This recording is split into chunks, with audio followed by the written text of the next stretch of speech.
Now I'm going to kill you. I pray that the gods will punish me even more severely if I don't do it by this time tomorrow. There was religious war going on in Israel. Ang foreigner queen na si Jezebel ay nagdala ng kanyang mga sariling priests, bringing their own religion into Israel, and both sides were killing each other. At nakascore itong propeta na si Elijah, maraming napatay na mga foreign priests na alaga ni Queen Jezebel. At ito yung malaman ng reyna, ay nagpadala siya ng mensahe kay Elijah, ang dami-dami mong pinatay ng mga propeta ko, sabi niya gano'n, now ikaw naman ang papatayin ko. At bukas, sa ganito ring oras, dapat patay ka na. There was warning, there was an immediate threat. Very immediate, sabi, bukas. Hindi na dapat aabutin ng bukas, same time tomorrow, dapat patay ka na. 1 Kings 19, verse 3, Elijah was afraid when he got her message, and he ran to the town of Beersheba in Judah. Nang madinig ng propeta ang banta ng reyna, siya ay tumakas, tumakbo, tumalili sa isang malayong bayan na iniisip niyang mahirap na siyang abutan pa. So there was fear, and he ran. It was all hard work. Mahirap mapagod sa pagtakbo at mahirap ding matakot. So dalawang mahirap na ginawa ang ating nakitang naranasan nitong si Elijah. 1 Kings 19, 3-4. He left his servant there, then he walked another whole day into the desert. So nung dumating siya sa bayan ng Beersheba, iniwan niya yung kanyang alalay. Prophets always had attendants. They were always having assistants, sometimes even security people, because prophets sometimes are in danger from enemies. At iniwan niya yung kanyang assistant doon sa kabayanan at naglakad pa siya na isang buong maghapon para makarating sa ilang, sa disyerto. So immediately, what followed after fear and fatigue in walking was isolation. There was aloneness. The prophet was all by himself. 1 Kings 19:4. Finally, he came to a large bush and sat down in its shade. He begged the Lord, I've had enough. Just let me die. I'm no better off than my ancestors. What do we see here? Elijah, the triumphant, victorious prophet, was in despair because he had reached his load limits. Napuno na siya, nasobrahan na. Sabi niya, kunin niyo na po ako, mabuti pa mamatay na ako. Total, hindi naman ako mas maina, mas mabuti kaysa sa aking mga ninuno. So he was engaging in self-destruction, even toying with the idea of death, and a lot of self-depreciation. Minamalit niya ang kanyang sarili, at siya ay nalulungkot, gusto niyang mamatay. Ito ang naging epekto sa kanya ng sobrang takot at sobrang pagod at pagiging mag-isa. 1 Kings 19, 5-8. Then he lay down in the shade and fell asleep. Suddenly an angel woke him up and said, Get up and eat. Elijah looked around, and by his head was a jar of water and some baked bread. He sat up, ate and drank, then lay down and went back to sleep. Soon the Lord's angel woke him again and said, Get up and eat, or else you'll get too tired to travel. So Elijah sat up and ate and drank. Sa pagod, nakatulog siya dun sa lilim nitong maliit na puno sa disyerto. So at least there was rest and sleep for the prophet. But an angel of the Lord woke him up and said, Bumangon ka muna, kumain ka muna, uminom ka muna. At pagkatapos noon, nakita ni Elijah na, oo nga, merong isang palayok ng tubig at merong tinapay. At yun ay kanyang kinain. At matapos niyang kainin, siya ay nakakatulog na muli. At matapos ang konting panahon, ginising siyang muli para pakainin na naman at painumin. At natulog na uli siya pagkatapos noon. 1 Kings 19:8, the food and water made him strong enough to walk 40 more days. At last, he reached Mount Sinai, the mountain of God. So, dahil siya ay nakatulog, at dahil siya ay nakainom at nakakain, at nakatulog uli, at nakainom at nakakain ulit, bumalik ang kanyang lakas. Hindi lang yon, bumalik ang kanyang katinoan. Kanina gusto na niyang mamatay. Pero ngayon, naglakad pa uli siya ng 40 more days. So there was strength again in his body and very importantly in his spirit. So he walked and he worked hard. It was great work, 40 days walking. And finally, he reached his destination, the mountain of God. Nawa, ganyan lahat ang kwento. Na yung napapagod, nalulungkot, nawawala ng pag-asa at gustong mamatay ay nakakatulog na, nakakapagpahinga, nakakakain at bumabalik ang huwisyo na himasmasan. Pero yung mga iba sumasabit.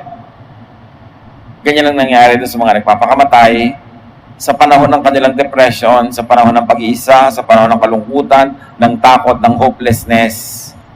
Nananatili sila mag-isa at walang tumutulong sa kanila, walang dumarating na luna sa kanilang gutom at uhaw at natutuloy yung kamatayan. That's why there's a lot of great lessons for us in this ancient story. And one of those is that even godly work can be exhausting. Akala ng iba, kung ginagawa mo ang gawain ng Diyos, hindi ka na pwedeng mapagod, hindi ka na napapagod, lagi kang masigla, lagi kang masaya. Hindi yun totoo. As we have seen in the story, even godly persons, and especially very ordinary people, could be afraid.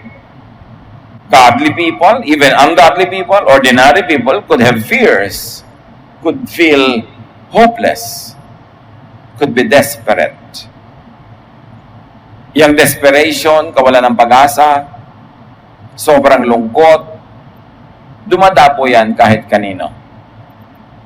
Pero bakit naging masyadong matibay at mabigat ang pagdapo kay Elijah? Dahil sa factors na ito: isolation and loneliness, exhaustion, fatigue, thirst, hunger, nagsama-sama. All this could worsen negative feelings. And this time, I'd like you to think about your own life or the life of people close to you.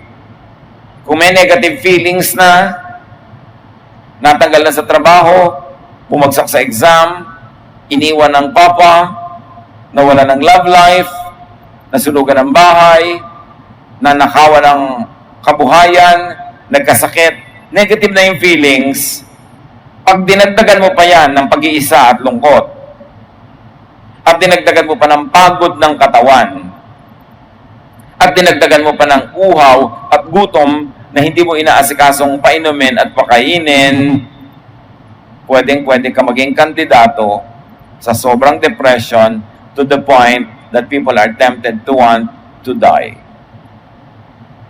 Katulad ng kay si Elijah, gutom lang pala. Gusto nang mamatay.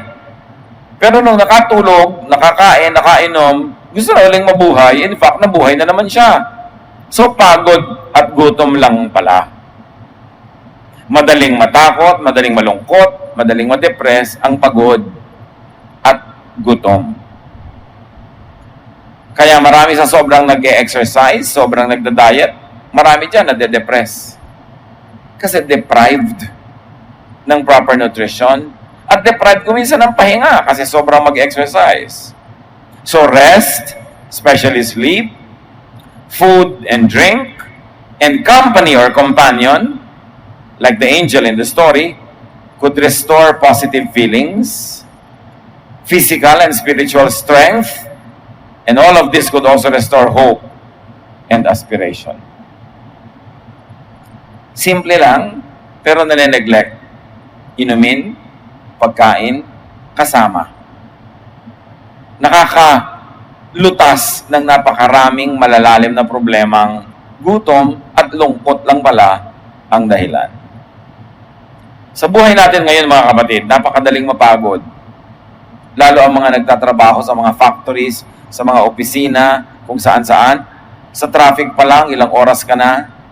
Bago ka pa sumakay sa traffic ay naghanda ka na, naligo ka na, naghanda ka na ng baon mo. Kung wala kang katulong sa bahay, ikaw gagawa lahat nun. Pagod ka na, hindi ka pa nagsisimula magtrabaho eh. Doon sa pinapasukan mo. Tapos maghapon ka pa magtatrabaho, tapos pauwi, ang tagal-tagal naman bago ka makauwi, traffic na naman. Pagkatapos pagdating mo sa bahay, maglalaba ka pa, mamamalansya ka pa, magluluto ka pa, pagkaluto, magkakain ka, pagkakain, magliligpit ka pa, pagod ka na, paghihiga ka na, no? Nagre-ring na yung alarm clock kasi babangon ka na naman, umaga na naman, simula na naman ang panibagong mga hamon sa buhay. Parang gano'n ang naranasan ni Elijah. When physically, mentally, spiritually, emotionally tired, when distressed, stressed, and depressed. Pag lahat yan ay nagsama-sama, pagod ka ang katawan mo, pagod ang isip, pagod ang damdamin, tapos na-stress ka pa, madedepress ka na, what you should do is to eat and drink. Hindi mo kailangan ng psychiatrist agad. Hindi mo kailangan ng napaka-elaborate na solusyon. Madalas, gutom lang yan, kaya mainit ang ulo mo. Gutom lang yan, kaya maiksi ang pasensya. Pagod lang, kaya nag-aaway kayo lagi ng kasama mo sa bahay kasi pare-pareho lang kayong pagod. Pare-pareho kayong gutom, so feed the body. Ang Panginoon, ayaw niyang may tao nagugutom. Genesis 1:29, I have provided all kinds of fruit and grain for you to eat. So, ang sikmura, nilikha ng Diyos para lagyan ng pagkain at inumin. Hindi dapat pinababayaan ng tao, kahit siya ay propeta, kahit siya ay makadiyos, kahit may ginagawa siyang maganda at tama, kahit siya ay masipag, hindi dapat pinapabayaan ang pagkain. And may I add, although hindi laging madaling gawin, lalo sa kapos sa pera, hindi dapat tinitipid ang pagkain ng tao. Sila David, nung nagutom sila, gutom na gutom ang kanyang hukbo, pinasok nila ang bahay dalanginan, meron doong banal na tinapay, so to speak, ang kumakain lang nun yung mga priest, inaalay sa Diyos, tapos sila yung kakain, pero kinain yun nila David dahil gutom sila. Hindi sila napagalitan ng Diyos. 1 Samuel 21:6, the only bread the priest had was the sacred bread that he had taken from the place of worship after putting out the fresh loaves. So he gave it to David. Kinain nila. Dapat ang tao pag nagugutom kumakain. Sobra na pag yung sarili mong sikmura, titipirin mo pa. Tapos may bago kang cellphone, makakain mo ba yan? Kung ano-anong pinagagastahan, tapos tinitipid pagkain. No. Duty nyo sa Diyos na lumikha sa inyong sikmura na lagyan niya ng masustansya at hanggat maaari ay masarap na pagkain. Ang taong busog at kumakain ng tama, hindi naiisipang magpakamatay. At ang tao ring busog, kumakain ng tama, hindi maiinitin ang ulo. Inaantok pa nga yan, kaya oo na lang ng oo eh, pagka nabusog. Kaya dapat binubusog ang sarili.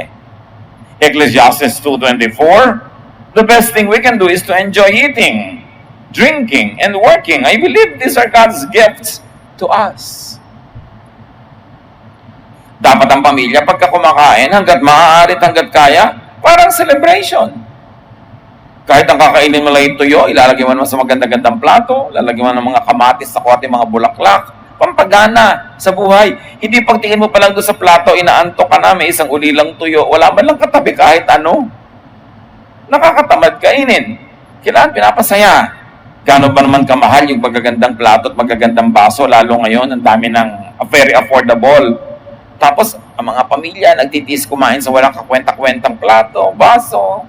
Ang mga kutsara, liko-liko, ang tinidor, parang ugat ng halaman, dahil pinasusunod ng mga butas ng lata ng gatas, kung ano na nangyari, hindi tuloy nakakagana.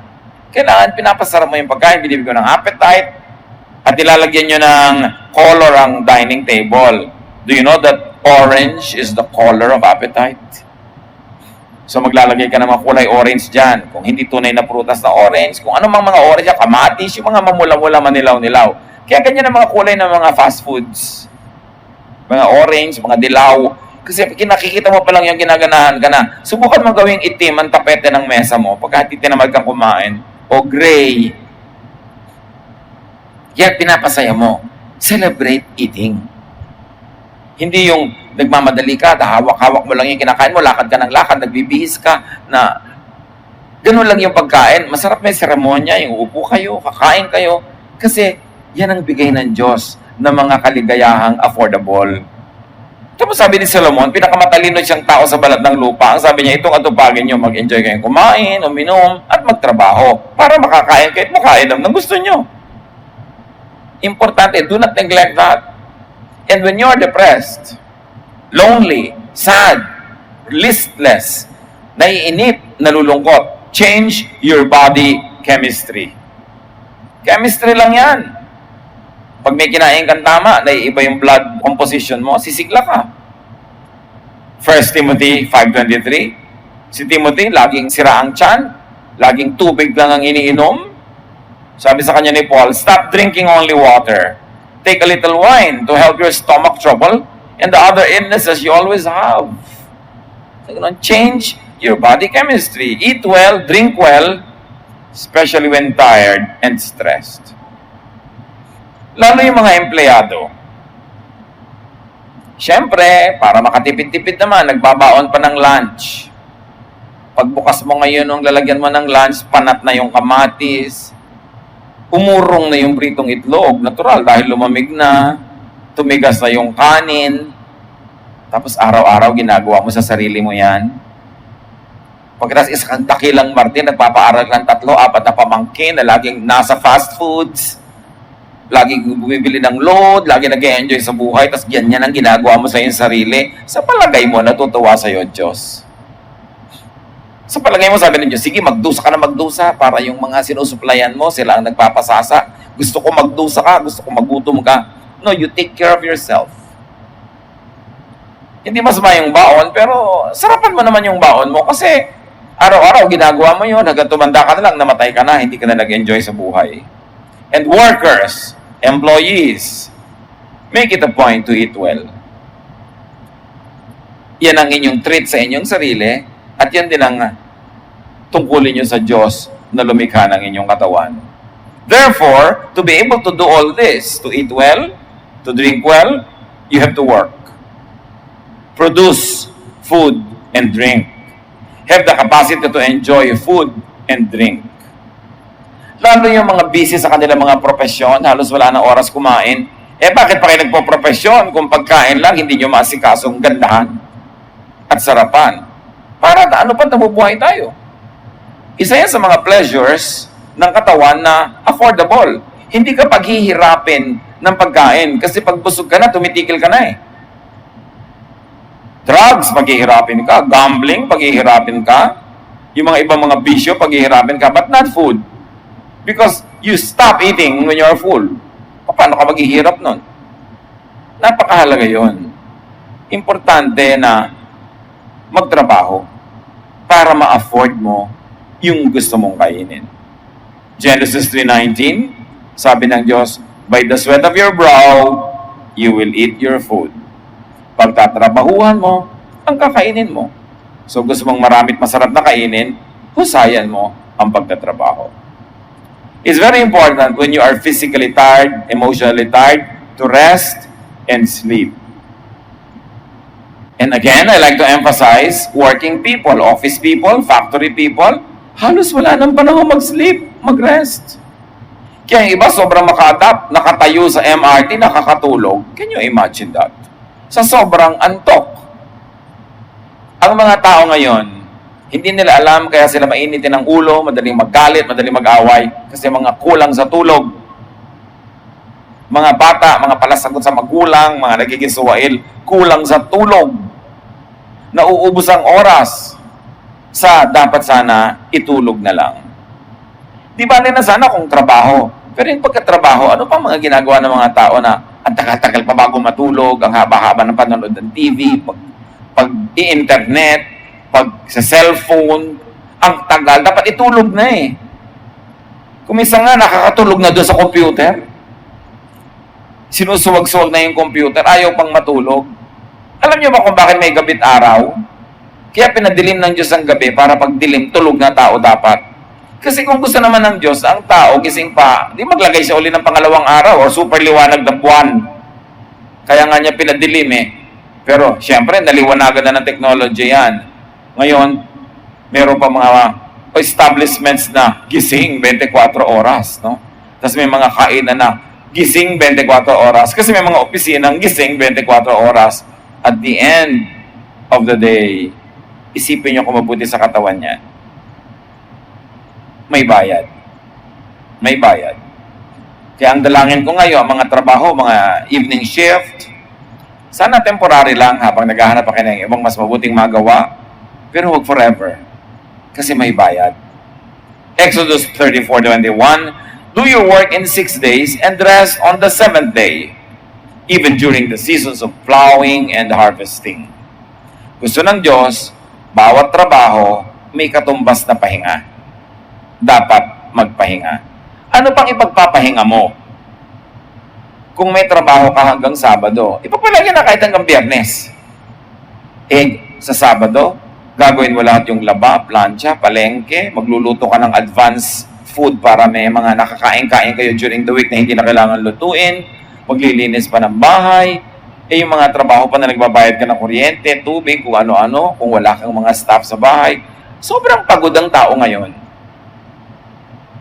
Yung mga tamad, syempre, sa mga hindi bali ng tamad, di naman pagod. Kung bakit may nakakaya talagang magpakatamad-tamad. Pero lahat ng responsableng tao ngayon, liba na lang ang yaman-yaman mo, pagod na pagod. Agree kayo dun? Pagod ang tao. Pero ang inutos sa atin ng Diyos na nakakaalam ng ating katawan, dapat magpahinga. Lamentations 3:22-23, because of the Lord's great love, we are not consumed, for His compassions never fail. They are new every morning. Every morning daw, may bagong blessing ang Diyos.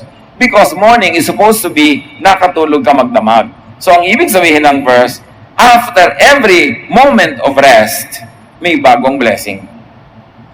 So dapat meron ka talagang rest. And remember, nakatulog yung propeta, gutom, ginising.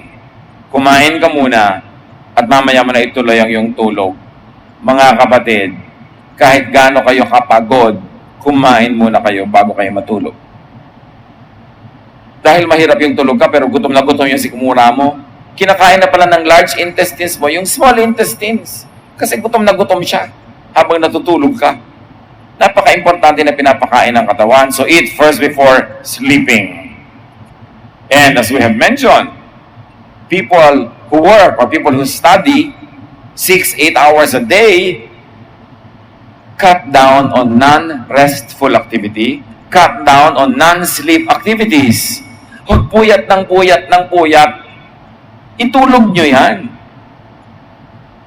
Yung lalabas ka pa, matatraffic ka pa, tapos kakain ka pa sa labas, tapos babalik ka pa, kumain ka na lang sa bahay para mahaba ang natirang oras para matulog. Hindi laging naka-on yung TV na yan, yung computer na yan, kasi inaagawan ka ng oras ng pahinga. Huwag magpuyat, huwag magpagod hanggat maaari.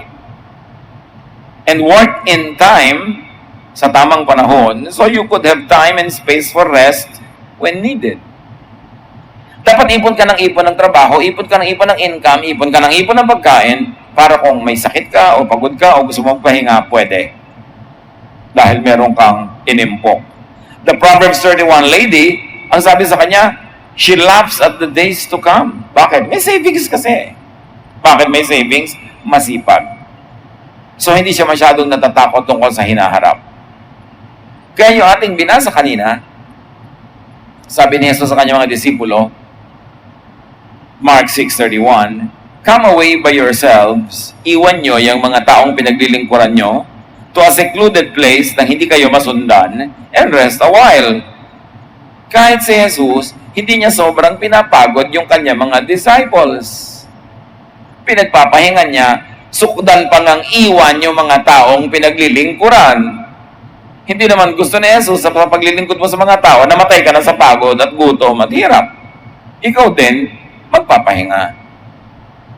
At anong nakita natin dito? Noong si Elijah ay nalaman niya ang banta ng reyna, tumakbo siya palayo. Get and stay away from stressors. Sa buhay natin may mga Queen Jezebel. Kaka-stress. Layuan nyo. Huwag kayong laging dikit ng dikit sa mga nakaka-stress. Kaya tao yon o bagay o activity. Even hunger and thirst and fatigue, hanggat maaari, iwasan nyo at layuan nyo. Bago kayo magutom, kumain na kayo. Bago pa man mauhaw, uminom na. At bago mapagod at bumigay, magpahinga na. The Arabs have a saying, close the door that brings in the draft. Palibasa ang mga bahay ng Arabo sa disyerto noong unang panahon ay walang bintana, pinto lang. Sasabi, isara mo yung pinto para huwag pumasok ang ambon, ang ulan, ang hangin. So kung ano man yung nagbibigay sa ng stress, pagsarahan mo ng pinto hanggat maaari at hanggat kaya. At sabi ni Jesus sa prayer sa Matthew 6:13, lead us not into temptation, but deliver us from the evil one. So i-apply natin din yan sa lead us not into temptation na magpuyat, into temptation na magutom, mauhaw. Lead us not into that kind of temptation. Deliver us from that kind of evil in our lives. Kailangan ng katawan, ipahinga. Maraming tao under-rested ang buhay nila. Therefore, they underperform. They are not able to do their best.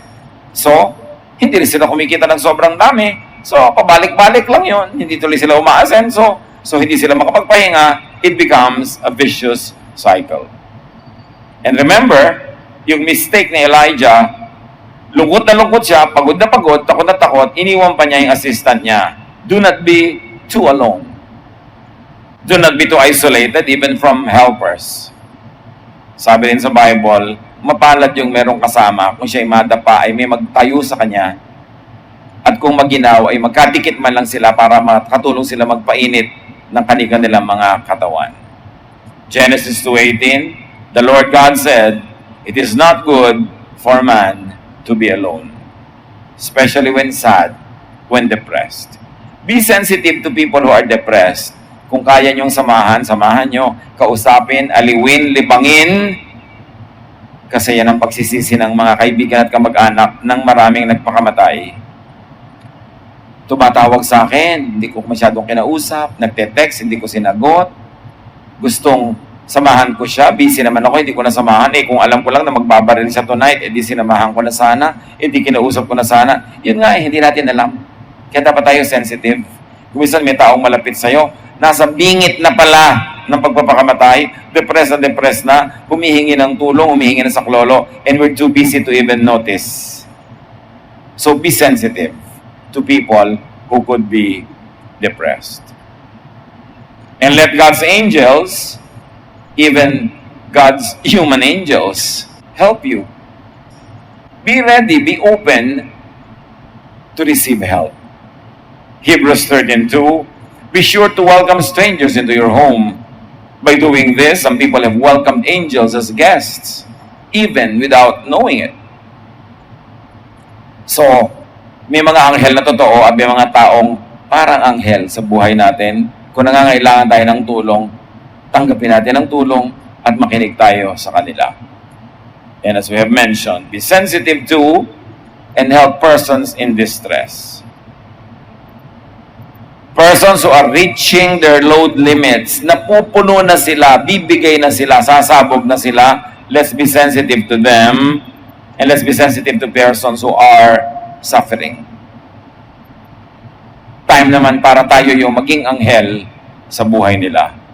Galatians 6:2, carry each other's burdens, and in this way you will fulfill the law of Christ. Find rest in God, and do something humanly possible so you find your own rest. At mga kapatid, kung meron kayong mga kasambahay, kapamilya, kasama na, alam nyo, pagod maghapon, huwag nyo nang stressin sa gabi.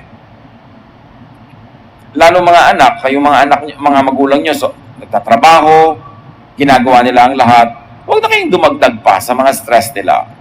Tumulong sa mga trabaho sa bahay. Magtulungan. Huwag laging iasa sa masipag ang lahat ng trabaho. Kasi yung masipag napapagod din. Kailangan lahat nagtutulungan. Naghahati-hati sa mga trabaho. At kung alam nyo yung pagod, huwag na kayong gumawa ng gulo, ng issue, palampasin nyo na, hayaan nyo makapahinga. Kasi lahat tayo kailangan nating magtulungan. Especially sa mga manggagawa ngayong mga panahon na ito. There's a lot of stressors. Dapat duty natin sa isa't isa, sa pamilya, na bigyan ng relaxation ang bawat isa as much as possible. Because that is the Jesus way of doing things. That is the godly thing to do. Dear Lord, we thank you that you want us to rest when tired. That you want us to be filled with good food and good drinks. Teach us. Enable us to work so we can earn the food and the drink we consume. And teach us to be able to earn a lot so we can save, that when times come when we have to rest, that we can actually rest. Turuan mo kami, Lord, to be wise in this area of our lives, to relax as much as possible, and to help others find rest as well. Pagbulay-bulayan natin ang mga bagay na ito at pag-isipan kung paano i-apply sa ating mga personal na buhay. Spend some time with the Lord in quiet reflection.